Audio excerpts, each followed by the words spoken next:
Hello दोस्तों, मैं उपेंद्र शर्मा आप सभी का कैप्टन शर्मा क्लासेस में बहुत बहुत स्वागत करता हूं। दोस्तों, आई होप सब आप सब मस्त होंगे, फिट एंड फाइन होंगे और आप सब रियली में अपनी पढ़ाई को बढ़िया तरीके से कर रहे होंगे। देखो, क्लासेस रेगुलर बेस पे नहीं हो पाती, कुछ कारण होता है, यहाँ पर कुछ इशू हो जाता है, इस वजह से तो आप लोग बिल्कुल चिंता न करिए। ये मत सोचिए कि जो क्लासेस जिस दिन नहीं होती तो उसका करंट अफेयर आपको ही मिलेगा। ऐसा नहीं है। करंट अफेयर बहुत सटीक पढ़ते हैं, कम पढ़ते हैं, लेकिन जो भी पढ़ते हैं एकदम एकदम अच्छे से पढ़ते हैं। देखो, ये करंट अफेयर बिल्कुल भी आपका बहुत बहुत क्या है, एक सागर है, एक समुद्र है। तो आपको वही चीज पढ़ाएंगे, वही चीज पढ़िए जो आपके एग्जाम में आना आना है। आप बहुत ज्यादा टॉपिक पढ़ेंगे क्या मतलब है? ठीक है, आप उतना पढ़िए, सटीक पढ़िए, एनालिसिस के साथ पढ़िए, स्टैटिक प्लस करंट को मर्ज करके पढ़ेंगे हम। ठीक है, आई होप आप सब रियली मस्त होंगे, फिट एंड फाइन होंगे। चलो क्लास को स्टार्ट करते हैं। 2 तारीख को क्लास आपको मिली थी। 3, 4, 5, 5 तो है आपका, 5 का ही क्लास मिल रही है आपको। ठीक है, तो 5 तक आपका 3 दिनों का करंट अफेयर इसमें मिक्स है आपके 10-11 क्वेश्चन है। बिल्कुल वही क्वेश्चन लेके आए जो आपके एग्जाम के पॉइंट ऑफ व्यू से बहुत ज्यादा इंपॉर्टेंट है और उनसे स्टैटिक बन जाएंगे। ठीक है, चलो आगे बढ़ते हैं। आई होप आप मस्त होंगे। ओके, आपका आज हम बात करेंगे 5 जुलाई 2022 दैनिक समसामयिक की जो सभी प्रतियोगी परीक्षाओं के लिए अति महत्वपूर्ण प्रश्न है। दोस्तों, बिल्कुल अति महत्वपूर्ण प्रश्न है। जब आप कोई भी एग्जाम तैयारी करते हैं, ये देखो एग्जाम हर जगह करंट वही टॉपिक बनता है, वही करंट सब लोग पढ़ते हैं, लेकिन जो होता है जो यूपीएससी लेवल के होते हैं वो थोड़ा डेप्थ में पढ़ते हैं, जो नॉर्मल होते हैं कम पढ़ते हैं।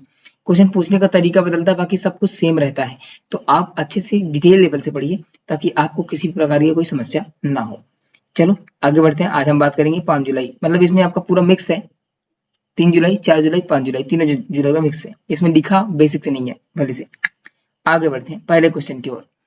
अगर हम पहले क्वेश्चन की ओर बात करें, क्या बात करें? अगर हम पहले क्वेश्चन की ओर अगर हम पहले क्वेश्चन की ओर बात करते हैं, तो अगर हम पहले क्वेश्चन की ओर बात करते हैं, 1 मिनट, तो हम एक हाईलाइटर ले लेते हैं। ओके, पहले क्वेश्चन की ओर हम बात करें तो अगर देखिए हम, तो 4 जुलाई, ठीक है, क्या बात करें? अगर हम 4 जुलाई की बात करें तो ये आपका रहा। ठीक, 4 जुलाई 2020 को डिजिटल इंडिया सप्ताह 2022 का उद्घाटन कहाँ हुआ? अगर बात करें, आज 5 जुलाई है, आज के ही दिन इसमें कार्यक्रम था, तो वैसे ये 4 का होना था, 4 को हुआ। तो 4 जुलाई 2022 को डिजिटल इंडिया सप्ताह का उद्घाटन, यानी अगर बात करें डिजिटल इंडिया वीक 2022 का उद्घाटन कहाँ हुआ? तो ये आपका पीएम नरेंद्र मोदी की, इन्होंने ये उसका उद्घाटन किया, ये आपका हुआ है बिल्कुल गांधीनगर गुजरात के अंदर। कहाँ हुआ है? गांधीनगर गुजरात के अंदर। ठीक है, पीएम मोदी ने इसका क्या किया है? उद्घाटन किया, जैसा कि आप सब इमेज में देख भी पा रहे होंगे। Digital India week 2022, Shri Narendra Modi, honourable prime minister of India, 4 जुलाई को। ठीक, ये आपका 4 जुलाई को आपका पीएम नरेंद्र मोदी इसका उद्घाटन इनने किया। ठीक है, अब बात करें हम इसके बारे में, कुछ इंपॉर्टेंट फैक्ट जान लेते हैं। ठीक है, नई दिल्ली आपका है, तो नई दिल्ली लगभग बहुत सारे ऐसे संस्थान हैं जिसका हेडक्वार्टर कहाँ पर है? नई दिल्ली में। जितने मंत्रालय हैं इनका मुख्यालय नई दिल्ली में है। अगर हम बात करें लखनऊ, लखनऊ को नवाबों का शहर कहा जाता है। ठीक है, ये यूपी की कैपिटल है, यानी यूपी की राजधानी है। ठीक है, यहाँ का, अगर यहाँ लखनऊ की बात करें तो लखनऊ का आप जानते हैं, लखनऊ का चिकन, यानी जो चिकन खाया भी जाता है और चिकन पहना भी जाता है, तो वो कहीं ना कहीं ये जाकर के महत्वपूर्ण इंपॉर्टेंट है। ठीक है, यहाँ की चिकनकारी है, मतलब जो कपड़ों पर चिकनकारी होती है उसको बोलते हैं, पहना भी जाता है। और यहाँ का चिकन मीट यानी जो होता है वो आपका क्या होता है? खाया भी जाता है। और यहाँ का नवाब के नाम, ब्रांड के नाम से बिकने वाला यहाँ का जो आम है वो बहुत प्रसिद्ध है। ठीक है, मलिहाबादी आम लखनऊ का। ठीक, लखनऊ की रेवड़ी भी फेमस है, जैसा कि आप जानते ही होंगे। तो जितना ही देखो, अब जो हम लखनऊ के बारे में बता रहे हैं, जो दिल्ली के बारे में बता रहे हैं, जब यहाँ की स्टैटिक जीके जो बनेगा ना, जब से आप एग्जाम देंगे तो यहाँ के विशेष जो पुलिस होते हैं, जो स्टेट लेवल के एग्जाम होते हैं, वहां पर ये क्वेश्चन आने की संभावना है। तो क्वेश्चन कहीं से भी आए, कुछ भी है, सब पढ़ते चलो। ठीक है, आपको पता रहेगा, मस्त रहेंगे, कोई भी एग्जाम आप देंगे सबके लिए तैयार है, हर कोई पढ़ सकता है ये। चलो इससे कुछ इंपॉर्टेंट फैक्ट जान लेते हैं। अगर हम बात करें गांधीनगर गुजरात, तो गुजरात जानते हो इसकी कैपिटल ही गांधीनगर है। अगर इसमें हम कुछ इंपॉर्टेंट फैक्ट्स देखें गुजरात के अंदर, तो गुजरात के अंदर सबसे महत्वपूर्ण फैक्ट ये बन जाता है statue of unity. Statue of unity, देखो पढ़ना तो सभी है, आप स्टैटिक के जितना अभी आपको थोड़ा सा क्लासेस छोटी मिल रही हैं, अभी आप एक अपना रूटीन फिक्स कर लीजिए, उसके बाद क्लासेस को बहुत बड़ी करेंगे, मतलब स्टैटिक प्लस मर्ज करते हुए आपको बहुत सारा कंटेंट लेके आएंगे इसमें। तो आप लोग बने रहिए, पढ़ते रहिए। स्टैच्यू ऑफ यूनिटी, अगर बात करें स्टैच्यू ऑफ यूनिटी कहाँ पर है, ये नर्मदा नदी के किनारे साधु बेट द्वीप पर है। ठीक है, 182 फुट है। राम सुतार इसके क्या है, आर्किटेक्ट है, मतलब निर्माण करता है। और ये स्टैचू ऑफ यूनिटी इसमें किसकी मूर्त बनी हुई है, तो एकता के नायक कौन है, जानते ही आप, सरदार पटेल जी की है। तो ये आपका रहा इंपॉर्टेंट, यहाँ से क्वेश्चन इतने सारे बताए आपको। अब गिर नेशनल पार्क कहाँ है, ये भी आपका गुजरात में ही है। आपका कच्छ की खाड़ी, ये भी गुजरात के किनारे ही है। तो बात समझ गए आप, इतना फैक्ट आपको इतनी बात याद रखनी है। आपको जितनी फैक्ट बताया जाए, अगर जिनको नहीं पता है वो नोट डाउन करेंगे, जिनको पता है हमारे साथ साथ क्या करेंगे, रिवाइज करेंगे। ओके, अगले क्वेश्चन की ओर बढ़ते हैं। क्वेश्चन नंबर 2 की बात करें अगर हम, तो हाल ही में 100वां अंतरराष्ट्रीय सहकारिता दिवस कब मनाया गया। तो ये सहकारिता यानी इंटरनेशनल कोऑपरेटिव डे, ये आपका 100वां है। ये आपका कब सेलिब्रेट किया गया, तो ये आपका सेलिब्रेट किया गया 2 जुलाई को। कब सेलिब्रेट किया गया, आपको 2 जुलाई को सेलिब्रेट किया गया। ठीक, आप समझ गए, क्लियर है। अब इसकी हम जो भी थीम वगैरह है सब इसके बारे में आगे हम बात करते हैं। तो इसके पहले हम बात करते हैं इसकी थीम क्या है। सहकारिता दिवस की थीम है सहकारिता से आत्मनिर्भर भारत और बेहतर विश्व का निर्माण करना। मतलब कि सहकारिता मतलब कोऑपरेटिव, हम लोग एक दूसरे से मिल करके, एक दूसरे से आपस में सहभागी होकर के हम पूरे भारत को भी अपितु पूरे विश्व को भी क्या कर सकते हैं, एक अच्छा एक बेहतर विश्व का निर्माण कर सकते हैं। यही है सहकारिता दिवस की थीम। तो बात समझ गए। अगर हम बात करें सहकारिता दिवस को शुरू करने वाला ऐसे कौन से हैं, तो आपका सहकारिता मंत्रालय है और NCUI है, यानी national cooperative union of India, इसको शुरू करता है। दोनों मिल करके इस सहकारिता दिवस को ऑर्गेनाइज किए हैं, मनाए हैं। ठीक, ये आपका क्वेश्चन उसी का रिपीट हो गया, इसमें कोई दिक्कत नहीं, इसको आप देख लीजिए। ठीक है, अब बात करते हैं ऑप्शन से थोड़ा सा खेल लेते हैं। अगर बात करें हम आपको, तो जिससे बात करें 1 जुलाई, तो 1 जुलाई को आपको मनाया गया था GST दिवस, या फिर विश्व राष्ट्र मतलब कि आपको मनाया गया था ये आपका राष्ट्रीय डॉक्टर्स दिवस। ठीक, 2 जुलाई को आपका जानते हैं सहकारिता दिवस मनाया गया। ठीक, 4 जुलाई को क्या मनाया गया, 4 जुलाई को आपको मनाएगा खेल पत्रकार दिवस, या फिर 4 जुलाई को अमेरिका का स्वतंत्रता दिवस, जो कि 246वां था। हो गया, क्लियर है। आप इतनी बातें जान लिए, जो भी ऑप्शन हो वो भी ऑप्शन आप ऐसे ऑप्शन सेट करेंगे जिसका आंसर बिल्कुल सटीक कुछ ना कुछ पॉइंट आपको सिखा जाए। सारे ऑप्शन भी क्लियर करेंगे ताकि ऑप्शन को लेकर के सारे क्वेश्चन, ये भी आपको ढेर सारे क्वेश्चन बन जाए। चलो आगे बढ़ते हैं। ये सारी चीजें हो गई। इसकी थीम सहकारिता से आत्मनिर्भर भारत और बेहतर विश्व का निर्माण। मंत्रालय सहकारिता मंत्रालय और NCUI यानी national cooperative union of India, ये आपकी ऑर्गेनाइजेशन है। ये दोनों मिलकर के कॉर्पोरेट की है। सहकारिता मंत्रालय सबसे नवीन मंत्रालय है। इसके मंत्री कौन है, आपको कमेंट सेक्शन में बताना। इसका होमवर्क भी है, वहां पर आपको बताएंगे, अभी नहीं बताएंगे आपको। सहकारिता मंत्रालय कौन है, जानते हैं, अमित शाह जी हैं। आपको हिंट किए हैं, आपको ये आज का होमवर्क भी है, आगे मिलेगा आपको। अगले क्वेश्चन की ओर बढ़ते हैं। बिल्कुल क्वेश्चन नंबर 3 की ओर हम अगर बढ़े, तो 4 जुलाई 2022 को स्वतंत्रता सेनानी अल्लरी सीताराम राजू की 125वीं जयंती पर 30 फीट ऊंची प्रतिमा का अनावरण कहाँ किया गया है। अगर हम बात करें तो ये स्वतंत्रता सेनानी रहे हैं, कहाँ के हैं, हैदराबाद के हैं। ठीक है, हैदराबाद की साइड के हैं। हैदराबाद यानी आपको जो आंध्र प्रदेश में तेलंगाना पड़ता है, यहाँ के हैं।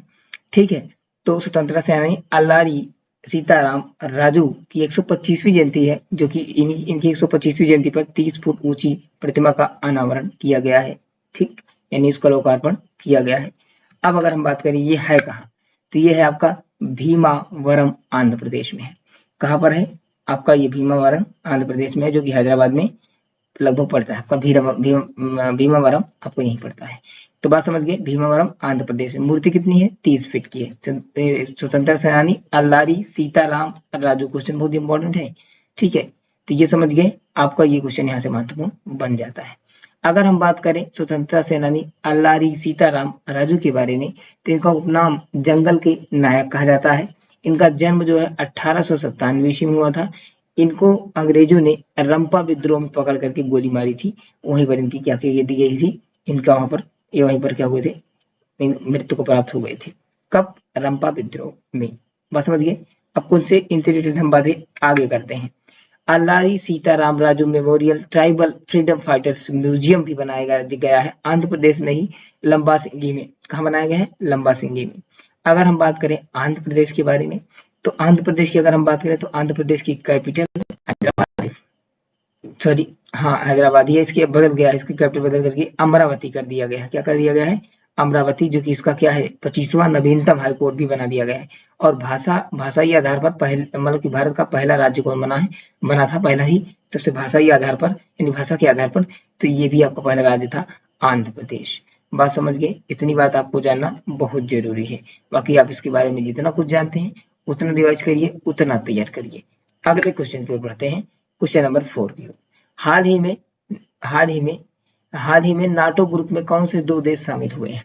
तो आपको ये बताना है कि नाटो जो आपका ग्रुप है इसमें कौन से 2 देश शामिल हुए हैं। जैसा कि अभी जब चर्चा में था कि जो तुर्की था, तुर्की ने जो है ये जो देश थे जो मतलब कि जो शामिल हुए हैं, इन पे सहमति भी दी गई कि इनको शामिल यहाँ पर कर लेना चाहिए। तो कौन से 2 देश है? ये आपके स्वीडन और फिनलैंड है।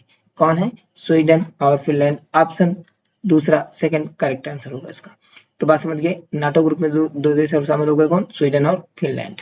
ठीक, क्लियर है? आगे बढ़ते हैं, अगले क्वेश्चन की ओर बढ़ते हैं।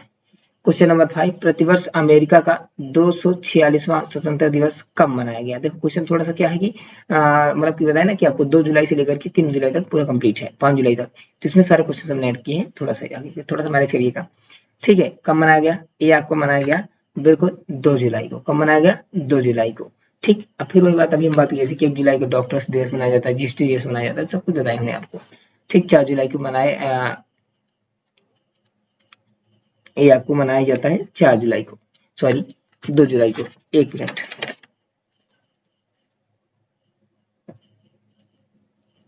ओके ओके, 1 मिनट, सॉरी ये ऑप्शन थोड़ा सा गलत हो गया है आपका, यहाँ पर मिस प्रिंट है।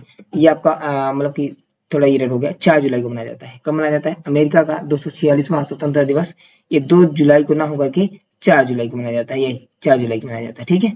अगर हम बात करें अमेरिका की, तो अमेरिका के राष्ट्रपति अभी जो बाइडेन साहब हैं और उपराष्ट्रपति कौन बनी है? कमला हैरिस। राजधानी क्या है? Washington DC. IMF-WB यानी वर्ल्ड बैंक का हेडक्वार्टर भी कहाँ पर है? वाशिंगटन डीसी में है। ठीक, बात समझ गए? ओके, अगले क्वेश्चन की ओर बढ़ते हैं। हाल ही में चर्चा में रहा हर्मिट क्या है? हर्मिट क्या है? हर्मिट आपका है कोरोना वेरिएंट है, एप्लीकेशन सॉफ्टवेयर है, या स्पाईवेयर है, या इनमें से कोई नहीं।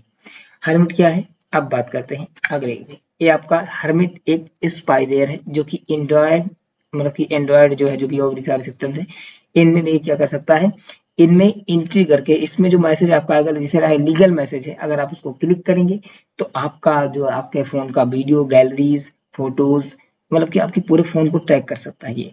अब जैसे मतलब कि अच्छी अच्छी कंपनी है, जैसे अब सैमसंग है, ये सारी कंपनियों को क्या कर सकता है ये, इसमें के जो भी चीजें, देखो ये फैलाने वाली बात नहीं है, ये इसका पॉजिटिव और नेगेटिव पॉइंट दोनों इस्तेमाल किए जाते हैं।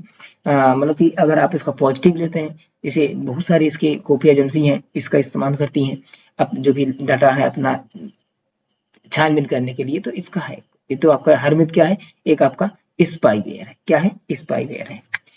अब बात करते हैं अगले क्वेश्चन की ओर बढ़ते हैं। हाल ही में जारी एशिया प्रशांत स्थिरता सूचकांक 2022 में शीर्ष पर कौन सा देश रहा है?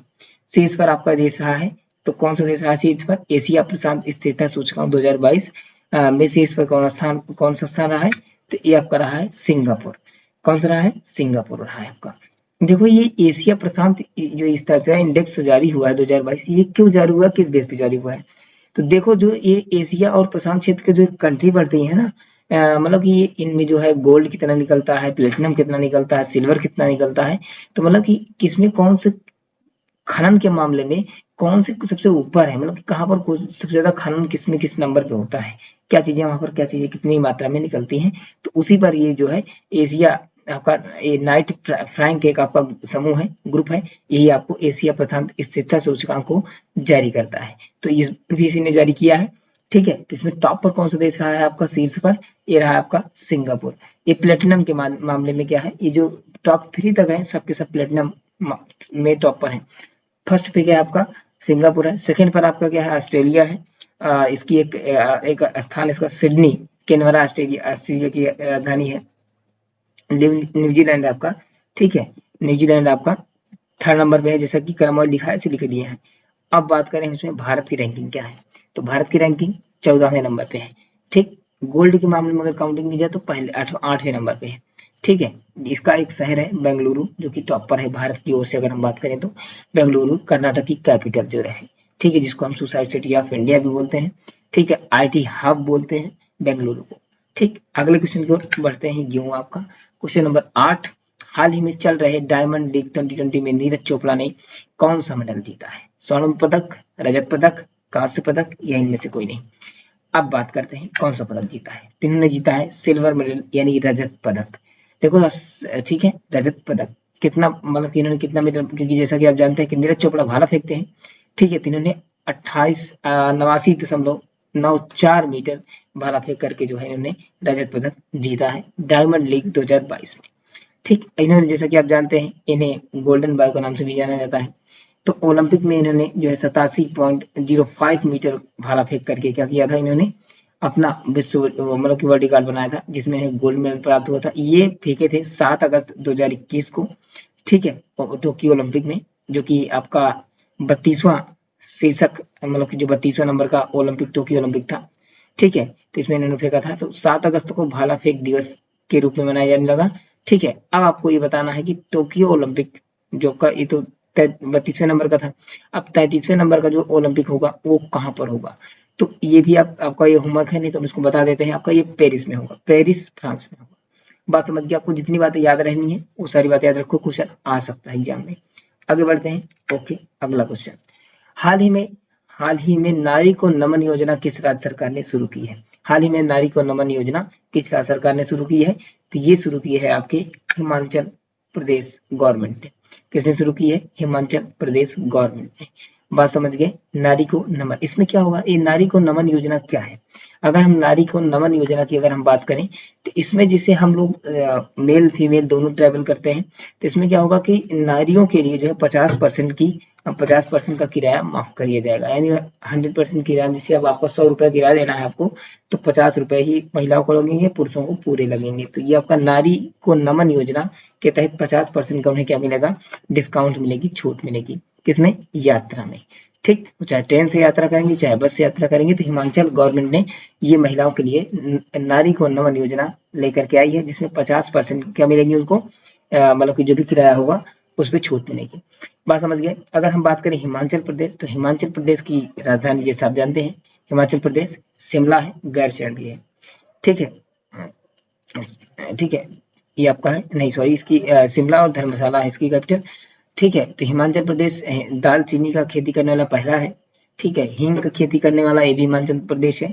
100% एलपीजी यहीं पर उपलब्ध है हिमाचल प्रदेश में आपका दर्रा पड़ता है, सिपकिला दर्रा, जहां से भारत में सतलुज नदी भारत के अंदर प्रवेश करती है। ठीक, बात समझ गए?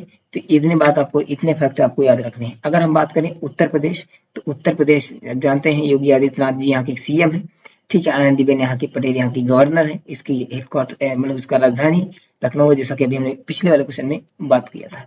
समझ गए? उत्तर प्रदेश की अगर बात करें तो अभी एक फिलहाल एक योजना अभी आई थी हाल फिलहाल में कोचिंग के हिसाब से, तो इसमें आपकी एक योजना लेकर आई थी, अभ्युदय योजना आई थी, जिसमें कि आईएएस पीसीएस एसएससी लेवल की एनडीए लेवल की सभी लेवल की जो भी फ्री कोचिंग आपको दी जाने की बात कही गई थी। और इसी तरीके से राजस्थान गवर्नमेंट ने भी क्या किया था, राजस्थान अशोक गहलोत जी ने अनुकृति योजना लेकर के आए थे, जो कि फ्री में कोचिंग होगी।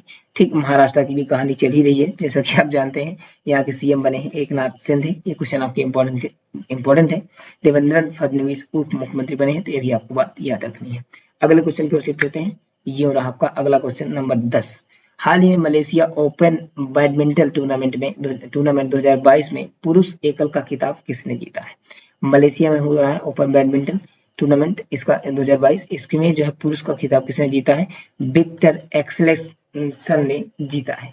आपका ऑप्शन जो है आपका पहला है आपका विक्टर एसेलेक्सन ने जीता है। तो विक्टर आप नाम याद रखिएगा। मलेशिया के ओपन बैडमिंटन टूर्नामेंट में 2022 में पुरुष में कौन जीता है? विक्टर ने जीता है। ठीक, अगर आप नडाल थे तो भैया जमने करते फुटबॉल खेलते हैं, तो मुझे यहाँ पर कोई विशेष बहुत ज्यादा नहीं है। अगर हम बात करें पुरुष, ये तो पुरुष का रहा। महिला में कौन जीता है? तो महिला में ये जो हमने थर्ड ऑप्शन रखा है इसमें इंतानोन ने जीता है। किसने जीता है? इंतानोन ने जीता है। मलेशिया ओपन बैडमिंटन टूर्नामेंट 2022 पुरुष में विक्टर ने जीता है, और फीमेल में कौन जीता है? इंतानोन ने जीता है। ये रहा आपका मलेशिया ओपन बैडमिंटन टूर्नामेंट। ठीक, बात समझिए। अब हम इससे रिलेटेड कुछ फैक्ट जान लेते हैं। उबेर कप, उबेर कप क्या है? फुटबॉल का है आपका, ठीक है। अगर हम बात करें उबेर कप को, उबेर कप को जीतने वाला विजेता कौन है? दक्षिण कोरिया ने जीता था। किसको हरा करके? चाइना को। थॉमस कप भारत ने जीता था। इसका उप विजेता कौन था? यानी किसको हरा करके जीता था भारत ने? इंडोनेशिया को। रणजी ट्रॉफी क्या है? किसने जीती थी? कौन सी गवर्नमेंट ने? ये पहली बार जीता था किसने? मध्य प्रदेश ने। और हराया किसको था? महाराष्ट्र को। तो बात समझ गए। जो ये क्वेश्चन बन रहे हैं, क्वेश्चन आएंगे, ये सब 2022 के क्वेश्चन हैं, जो Thomas cup, Uber cup, Ranji trophy, ये सारी चीजें क्वेश्चन, ठीक है। अगला क्वेश्चन 11 हम बात करते हैं। हाल ही में ऑपरेशन नॉरकॉस किसने शुरू किया है? अगर हम बात करें तो ऑपरेशन नॉरकॉस जो है किसने शुरू किया है, इस पे हम बात करते हैं। तो ये बिल्कुल इसको शुरू किया है आरपीएफ ने, यानी रेलवे पुलिस फोर्स ने। आरपीएफ ने इसको क्या किया है? इसको आरपीएफ ने जो है शुरू किया है, आरपीएफ ने, ठीक है। इसका उद्देश्य क्या है? इसका उद्देश्य यही है कि हम लोग, इसका उद्देश्य ये भी है, इसने उद्देश्य में भी जो है 7.14 मतलब कि 7.40 करोड़ का नार्कोटिक्स, ये आपका नशीला पदार्थ होता है, इसको इन्होंने क्या किया है?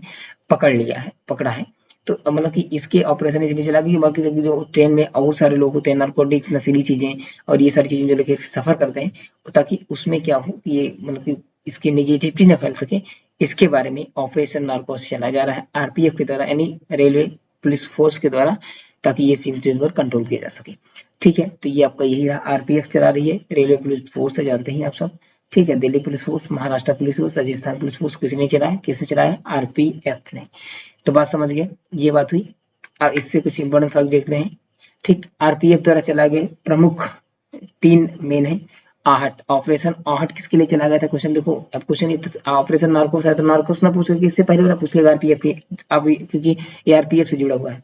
तो ऑपरेशन आहट तस्करी को रोकने के लिए, ठीक। तस्करी जो भी उसमें होती है, तस्करी जैसे छिनैती वगैरह हो जाती है, तो उसके लिए मतलब कि ताकि आहट के रूप में, आहट, ऑपरेशन आहट जो है, इसमें जो है तस्करी को रोकने के लिए इसको चला गया। ऑपरेशन उपलब्ध, यानी टिकट की जो कालाबाजारी होती है, इसको रोकने के लिए ऑपरेशन उपलब्धि, सारे आरपीएफ द्वारा चलाए गए ऑपरेशन है।